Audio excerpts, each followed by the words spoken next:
Di kamar ini 40 hari yang lalu, tepatnya tanggal 20 April 2022, ibu saya yang biasa anak-anak sebut Mami, itu menghembuskan nafasnya yang terakhir. Jadi semenjak Mami nggak ada, baru kali ini juga saya berani masuk ke kamar ini lagi setelah hari ini tepat 40 harinya Mami nggak ada. Kalau saya masuk kamar ini sebetulnya yang saya bayangin tuh cuma ada ayah saya, terus ada ibu saya, itu ada di sini. Tapi saya harus ikhlas karena memang papa sama mama saya yakin kan udah berada di surga, udah bahagia di sana. Mama juga udah ketemu papa. Dan saya sebagai anaknya hanya bisa, apapun harta yang saya punya, saya rasa yang bisa membahagiakan mereka berdua hanya doa dari saya dan anak-anak juga suami saya.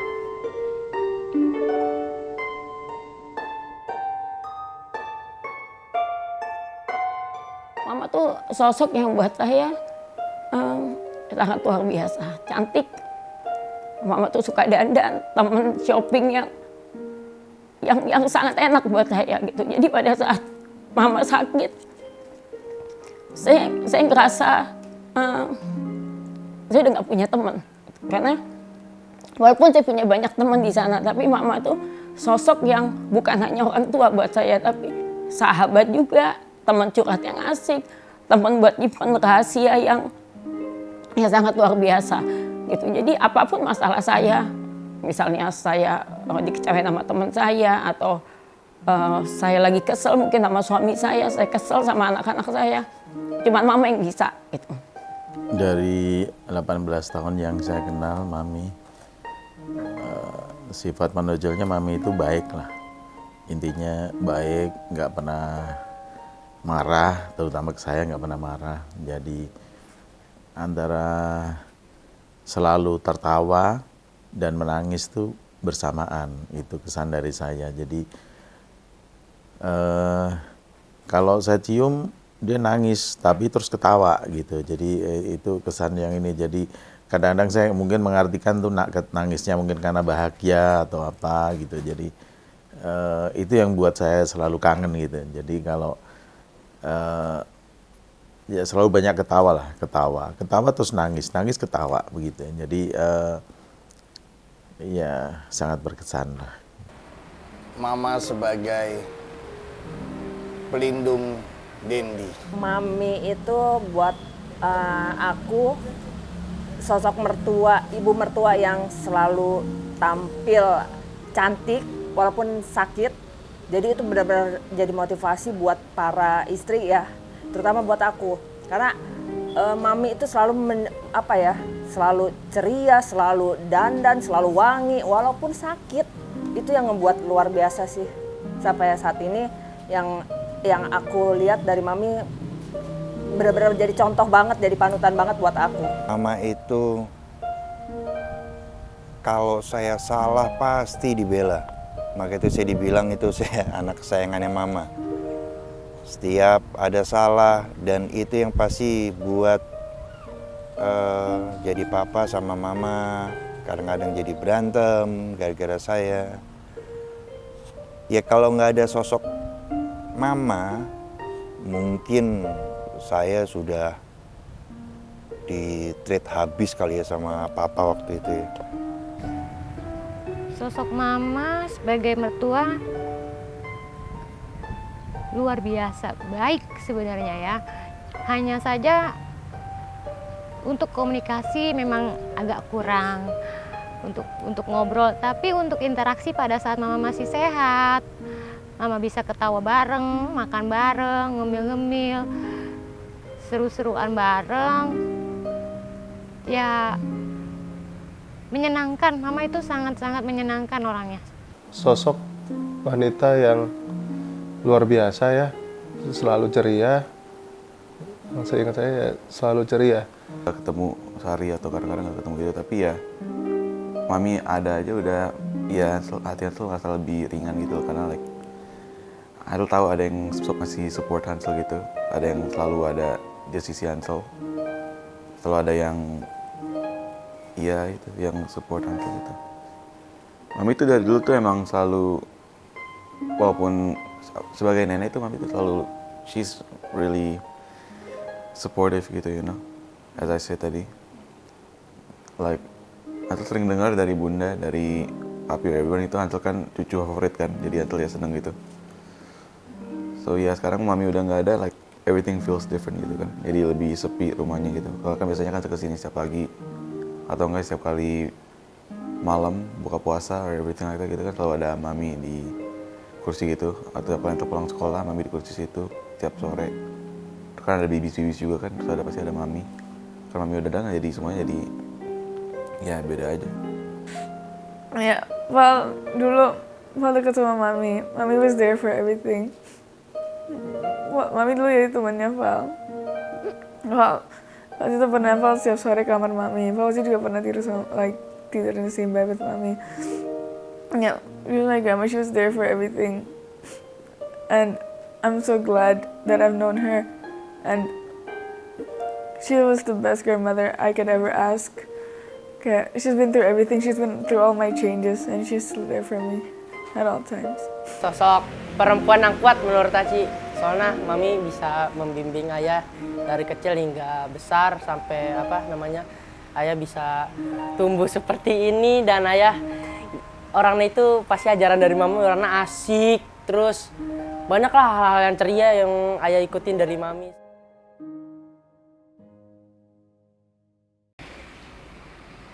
Pernah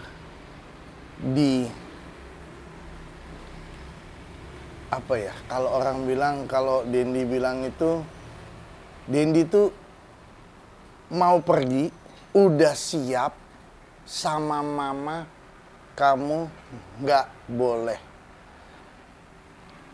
Dendi ngelawan, cuman di sebelah situ ada papa. Terus dia bilang, kalau kamu tetap menjalankan itu, kamu keluar dari rumah, kamu nggak usah kembali lagi. Itu yang mama ngomong, karena mama tuh kecewa. Padahal simple, kecil, cuman Dendi waktu itu dilatih tanggung jawab. Dendi salah, tidak menjemput mama di salon Pejompongan. Kalau adik-adik Dendi masih ingat Pejompongan. Di Pejompongan ada salonnya mama, langganannya mama, langganannya Monica. Itu Dendi cuman drop. Terus Dendi bilang, "Ma, saya pulang, saya cuci mobil. Nanti saya jemput." Itu kan janji Dendi sama mama. Akhirnya setelah Dendi cuci mobil, Dendi ketiduran. Nah itu Dendi salah. Mama masih siat itu kalau nyari mama nggak ada di kamar, pasti mama di salon. Sebel kadang-kadang pada saat itu, mama nih nanti rambutnya rusak, rambutnya apa.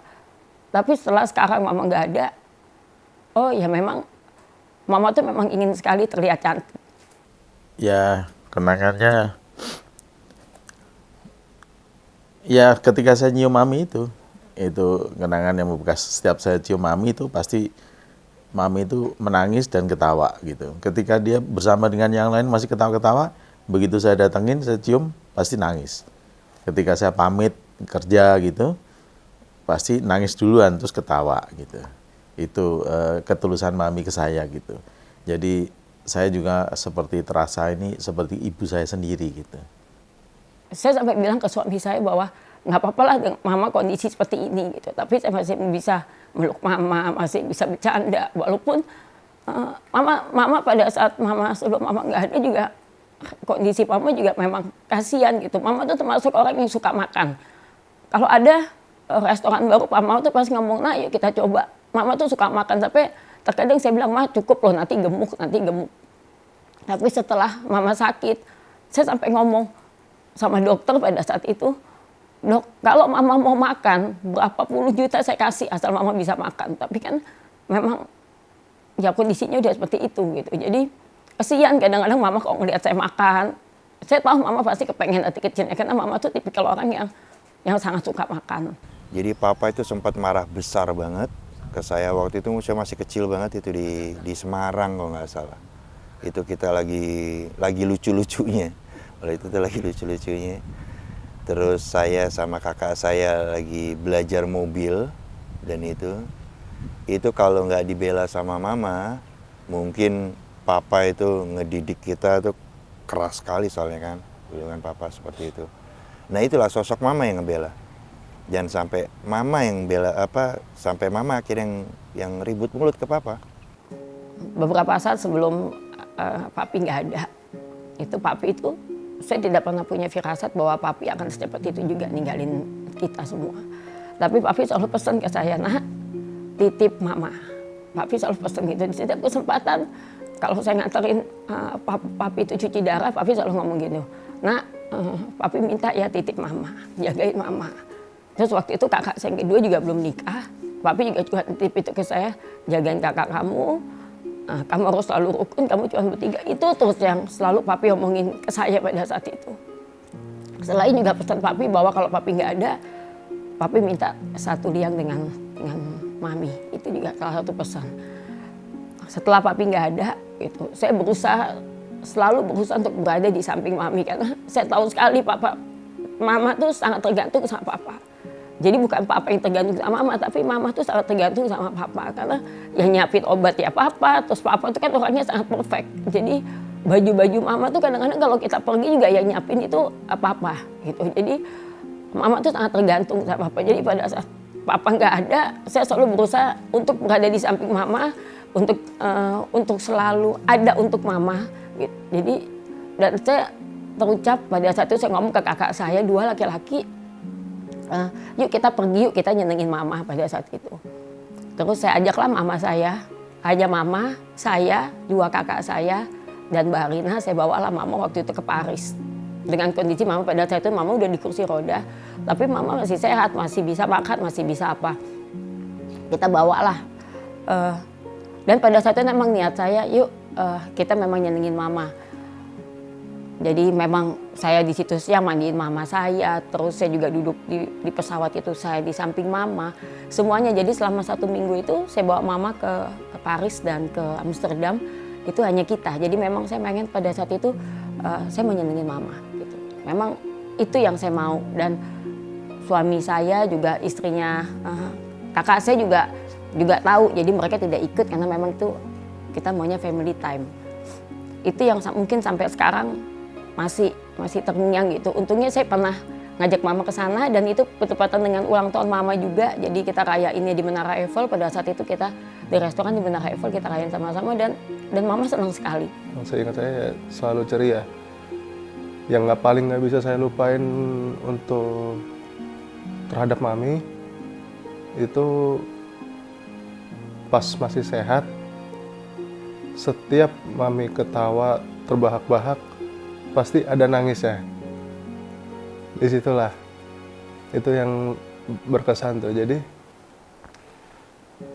setiap kali kita lagi ngumpul bareng-bareng sekeluarga nih, terus ada jokes apa, mami ketawa lepas terus sampai nangis. Nah di situ kita rame-rame ya mulai gitu. Itu selalu teringat sih. Tapi ya anehnya saya nggak pernah lihat mami menangis selain itu. Jadi ya mungkin tangisan bahagia kali ya.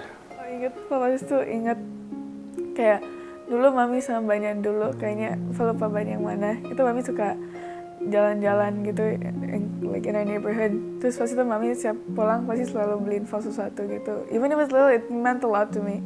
Pas itu Val inget Val bareng sama Aci, sama Mas Ansel, sama I think ada Rafael juga. Mami balik beliin kita like kayak mainan panah-panahan gitu. And it, I don't know, that was really sweet for her. And Val oh my god, wait. And pas itu Val inget ini bareng sama papi, sama Mama Ina, sama Eyang juga. Val itu pernah pas kecil kayak pakein kayak mami pakai kayak topi styrofoam itu yang call an alien. Terus banyak. Terus Val pernah sekali kayak ini Val lagi main Uno sama Aci sama Mas Hansel juga. Terus kan lagi main terus kayak berantem gitu, terus kayak bilang kayak enggak ini bukan peraturannya nggak kayak gini, terus Val bilang kayak enggak peraturannya kayak gini, terus Val ngambek, terus Val nangis, Val ke kamar mami sama papi, terus they were the one who comforted me, even though it was a small problem, tapi Val balik sama papi sama mami juga. Waktu itu ini ceritanya pas waktu itu Aci pura-pura jualan sama Val. Jadi Aci kayak jualan sesuatu gitu sama Val, jualan ada kopi, poki, ambil-ambil di pantry gitu makanan. Nah itu kita tawarin mami mau ini enggak? Nanti mami beneran beli pakai uang asli. Padahal aslinya itu kita kayak cuma pengen jualan-jualan bercanda doang. Cuman mami bener-bener ngasih duit asli gitu. 2019 itu juga terakhir kalinya saya minta restu sama mama. Pada tahun 2019 itu saya mau nyalek, saya minta restu ke mama. Itu mama masih dalam keadaan yang sehat. Walaupun di kursi roda itu maksudnya mama sehat gitu, masih gemuk, masih sehat. Terus saya cuci kaki beliau, saya minta maaf, minta restu sama mama. Terus saya cium air, saya minum air itu masih terbekas. Ya minimal dalam hidup saya pernah melakukan itu dalam hidup saya untuk mama. Setiap ngajak mami ke rumah sakit, jadi pasti kan selalu sama Raski, dan mami itu selalu ngebeliin Raski croissant, karena Raski suka banget sama croissant coklat. Dan itu di RSPI, kalau mami mau kita anterin ke dokter, pasti mami selalu bilang, Aci mau apa, kayak bahasanya mami dengan bahasanya mami, Aci oh itu gitu, croissant gitu. Dan itu mami udah tahu banget kalau Raski sukanya croissant coklat di RSPI. Berkesan banget karena kita juga nggak pernah tahu gitu, kok mami bisa tahu Raski suka croissant coklat gitu loh. Dan itu ternyata mami memperhatikan itu gitu loh, gitu. Kenangan yang waktu itu aku masih baru ya, untuk jadi menantu itu masih baru. Yang aku inget banget, kita ada trip ke Surabaya, kita ada ke zoo di Surabaya. Entah kenapa mama itu manggil suster dan minta diambilkan uang di dompetnya. Cuma untuk beli dompet kecil yang mungkin menurut mama itu lucu. Aku pikir mama suka sama dompetnya itu, dibelilah sama si susternya mama. Tapi setelah dibeli, itu dompet dikasihin langsung ke aku. Aku bingung kan? Oh, mama kenapa dikasih ke aku? Nggak apa-apa. Terima. Mungkin maksudnya mama, dia mau kasih gift buat aku gitu kan. Aku terima. Itu sih yang buat aku kaget juga sih gitu loh, karena mama itu nggak terlalu banyak berkata-kata mungkin ya, secara ungkapan atau ekspresinya mama secara komunikasi pun juga terbatas gitu ya. Tapi yang aku nilai di situ, mama sangat perhatian. Dan yang kedua itu terakhir kali kenangan terakhir sebelum mama nggak ada, yang paling banget sederhana sih. Terakhir kenangan itu kita jalan, bawa mama jalan-jalan sama anjing piaraan kita. Di situ cuman jalan-jalan di mall, cuman ngemil-ngemil jajan-jajan, itu mama seneng banget. Itu kesempatan terakhir kita bawa mama jalan.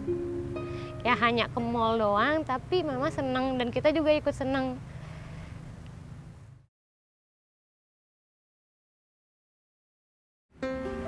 Nasehat sebenarnya banyak yang mami kasih sama papa. Terutama kalau mami itu memang nasehatnya. Dan Dendi, kamu ingat, jangan buat malu nama papa itu. Tapi kalau papa tuh banyak, kalau papa tuh sampai ke hal-hal pribadi. Kalau mama, kita ngomong, ingat tuh ya, surga di bawah telapak kaki mama. Mama selalu ngomong, kalau apa yang kamu lihat dari mama papa, yang baik-baiknya yang kamu tiru. Yang jahatnya kamu gak usah kamu tiru dan kamu lupain aja. Itu selalu mama pesan ke saya. Jadi mama juga bukan ibu yang sempurna gitu. Mungkin mama juga banyak salah, kamu nikah, tapi kamu harus ingat semuanya itu yang baik-baik aja. Itu pelajaran hidup. Kamu harus bisa masak. Itu mama selalu ngomong ke saya, kamu harus bisa ngurus suami kamu. urus anak-anak kamu. Memang capek, tapi itu adalah tugas seorang istri. Itu mama selalu ngomong gitu ke saya. Walaupun waktu saya kecil, saya juga ngerasa sebel. Kenapa sih kita punya mbak di rumah, tapi kenapa sih harus bantu mama di dapur, harus masak, harus apa gitu. Sedangkan saya anak paling kecil di rumah. Tapi itu semua akhirnya, oh iya ya kalau mungkin dulu mama nggak pernah ngajarin itu semua, mungkin sekarang pun saya nggak bisa apa-apa. Gitu. Mami lebih banyak ketawanya ya ketika dia masih sehat dan sebagainya juga. Ya bilang yang sabar ngadepin Monica gitu ya begitu terus ketawa ya buat saya sama Mami sama saya itu banyak fun aja ketawa begitu. Jadi anak hanya itu. Jadi anak jangan nyusahin orang lain. Jago masak. Terus sama papi juga kayaknya apa ya, bener-bener ngejagain papi.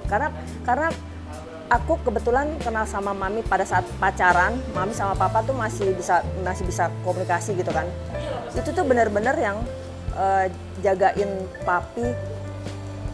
Apa ya, aku ngelihat mereka papa sama mama itu adalah sosok orang tua yang setia sampai mati. Itu benar-benar patut dicontoh buat kita ya. Tapi yang aku nilai di situ, mama sangat perhatian. Mama sangat perhatian orangnya. Ibu yang sangat perhatian sama anak-anaknya, sangat penyayang. Meskipun aku hanya menantu, tapi mama tuh sangat menyayangi, sangat perhatian. Ya pokoknya jadi orang harus baik sih. Jadi orang, jadi manusia yang baik lah. Karena kepada siapapun kita baik, pasti ntar ada kembalinya yang baik. Udah tahu tuh Mami itu orangnya sabar and calm gitu. Kenapa? Terus nanti nanti paling mau nyontohin tuh karena Mami kan suka calm banget. Terus bisa deal with any situation, bisa support siapa aja. Berarti kan bilang Mami support Hansel mulu dari dulu. Terus Mami itu nggak pernah dengar Mami itu benci orang. Atau paling suka tuh itu tentang Mami. Hansel mau coba ganti diri bisa seperti Mami seperti itu. Pas Val udah kayak udah ngerti, Mami udah kena stroke dan Mami udah kayak she can't talk to me anymore. But Val inget dulu pas ulang tahun ketiganya Val, that was the first time I heard Mami's voice. Val nonton videonya terus Val denger Mami ngomong for the first time ever in my life. Terus Mami bilang kayak Val jadi anak baik, Val jadi anak pintar and stuff like that. And it just really stood out to me until now. Because that's the only time I've ever heard her talk. Komunikasi, tapi setiap tatapan Mami tuh selalu kayak ada artinya. Kalau ngadep kita berdua ya Beb ya, ya selalu memberikan respon senyum, ketawa atau nangis. Iya. Ya walaupun kita nggak tahu apa, kita juga selalu minta doa ke Mami. Mami tuh orang yang luar biasa buat kita. Mami kuat sih. Kuat, Mami tuh kuat. Saya pada hari itu jam 5 pagi tepatnya itu mulai kondisi Mami agak drop. Jadi tensinya mulai tidak beraturan, tiba-tiba drop, nanti tiba-tiba naik. Dan pada hari itu tidak ada pikiran sama sekali dalam hati saya bahwa Mami akan pergi. Tapi kenapa pada hari itu tuh semua momen, setiap menit itu mau saya abadikan. Jadi ada foto saya waktu datang tuh saya selfie sama Mami, saya videoin semuanya. Jadi saya videoin, nanti beberapa menit kemudian saya videoin, saya bercanda sama Mami.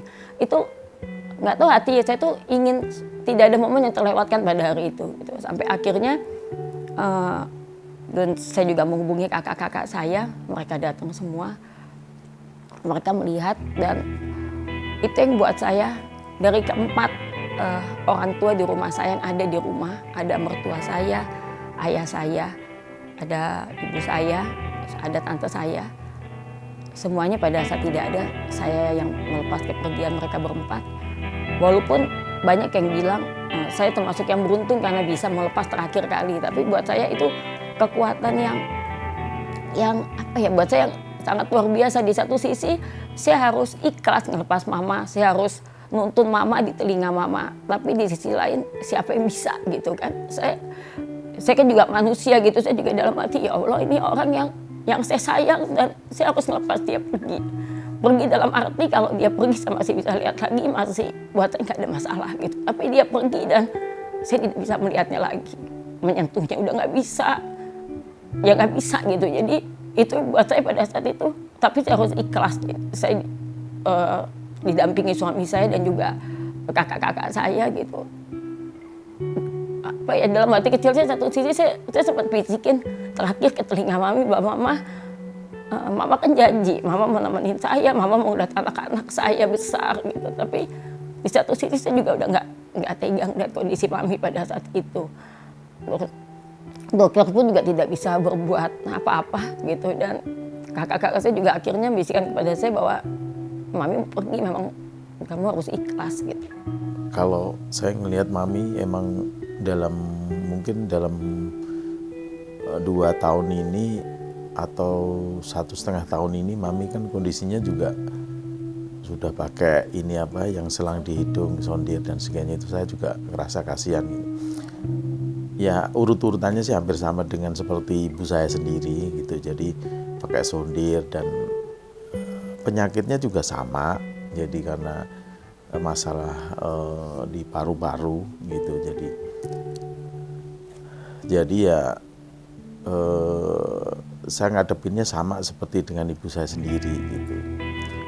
Hanya berusaha dan berusaha gitu. Jadi berandai-andai bisa membaik gitu. Tapi kita harus selalu siap gitu, prepare gitu. Memang saya masih berharap sih mami masih bisa bertahan lama gitu. Tapi kan Allah mengendaki yang lain. Pas lagi di mobil, lagi arah pulang, dokter saya tuh ya langsung telat gitu, kan nggak sempat ngeliat mami pas saat-saat terakhirnya. Cuma sampai rumah tuh nggak mau ngeliat mami aja, kan nggak bisa terima kalau mami udah nggak ada kan. Soalnya kan sudah kehilangan papi, Om Aina, Mas Arya juga, Eyang. Jadi kalau misalnya udah ngeliat mami pulang itu kan, mami kan biasanya kan like nenek terakhir Antul kan. There's something that's gone gitu. Like a last piece finally gone gitu. But ya Antul nggak bisa nerima gitu, Antul sampai susah di jalan kesini aja. Ngeliat mami aja susah, Antul sampai di luar sana mulu, di luar kamar mulu. Ya Antul ngerasa kayak gitu. Terus Antul juga pasti sedih kan, sedih, heartbroken. Jadi Antul nggak bisa ngapa-ngapain, nggak bisa bicara. Atau awalnya nggak bisa nerima, so like susah gitu nerimanya. Sadar like mami kan udah sakit udah lama kan. Ya Antul juga ngerasa kasihan juga, so lebih mending Antul lepasin aja daripada Antul pegang mulu. Soalnya kalau Antul mendingan mami, it's better if mami is gone now rather than stay here and suffer. Jadi ya Antul ikhlasin aja walaupun lama.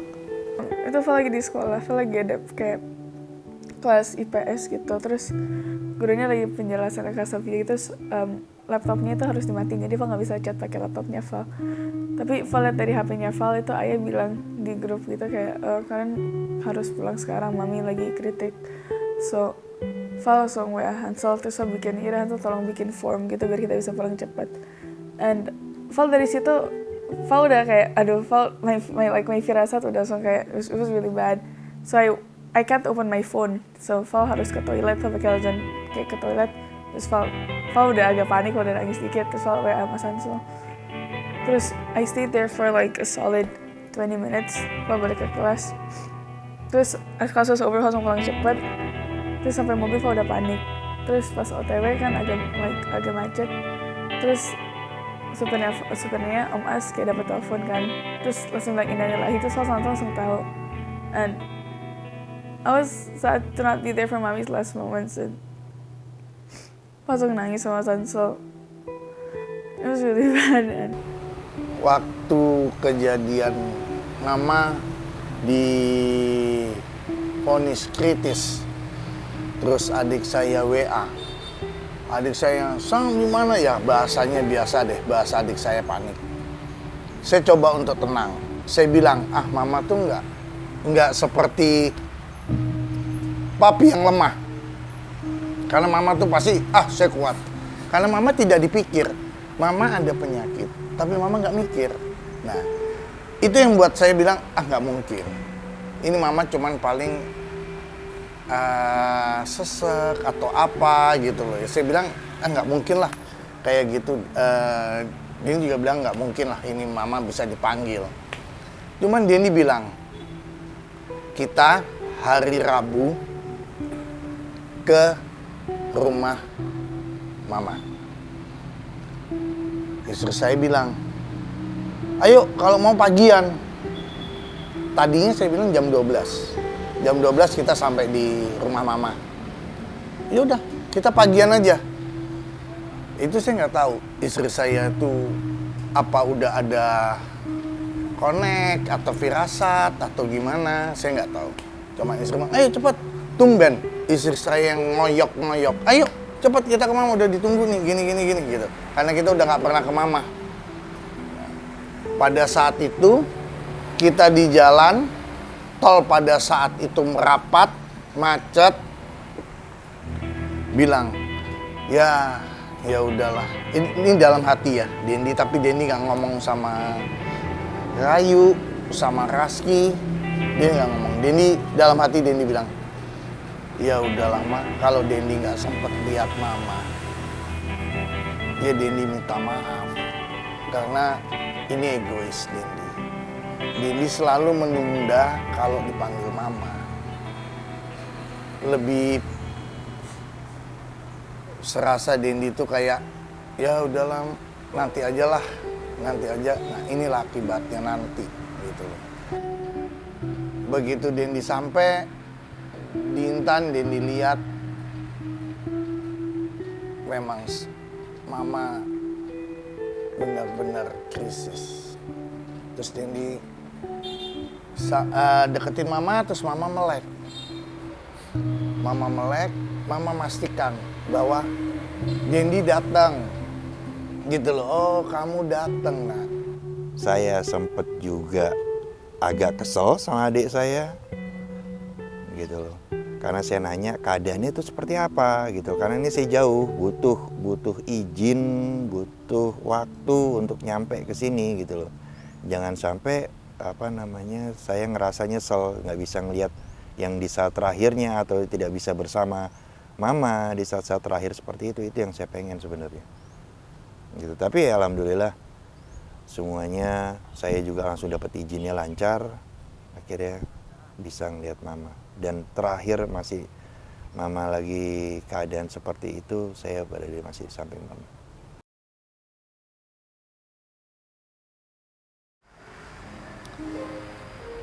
Dendi nggak habis-habisnya mengucapkan terima kasih banyak sama mama, karena mama telah melindungi Dendi dari Dendi kecil sampai Dendi besar.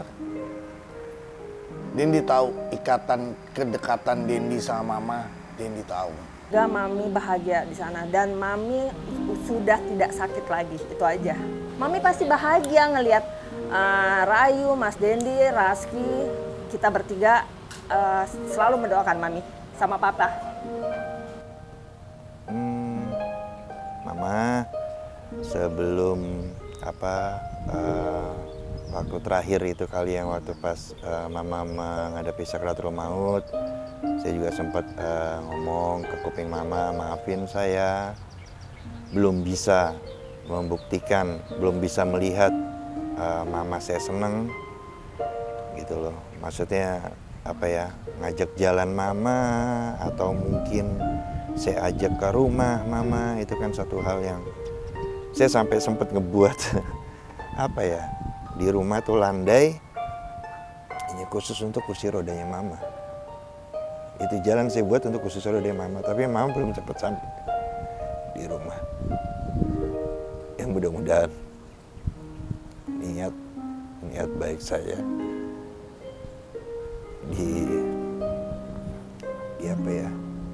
dibayarkan lah. Udah. Kita semua sayang mama, sayang papa. Kita semua juga sangat-sangat kehilangan kehadiran mama. Tapi kita semua senang karena sekarang mama udah nggak ngerasain sakit. Mama juga udah senang, bahagia bisa kembali bersama papa. Kita semua hanya bisa mendoakan mama bahagia di sana. Mami semoga mendapat tempat yang terbaik di sisi Allah Subhanahu wa Ta'ala. Mami orang baik, ya pastinya diterima di sisinya, insya Allah. Dan ya saya sih terus terang masih belum puas ya bersama Mami, baru 18 tahun. Masih banyak yang mesti saya harus perbuat untuk Mami. Pengabdiannya kelihatan masih kurang gitu loh, kurang terus. Sekarang ya saya berharap saya bisa mendoakan aja, pengabdian saya lanjutkan dengan doa untuk Mami, semoga Mami dapat yang terbaik. Itu aja.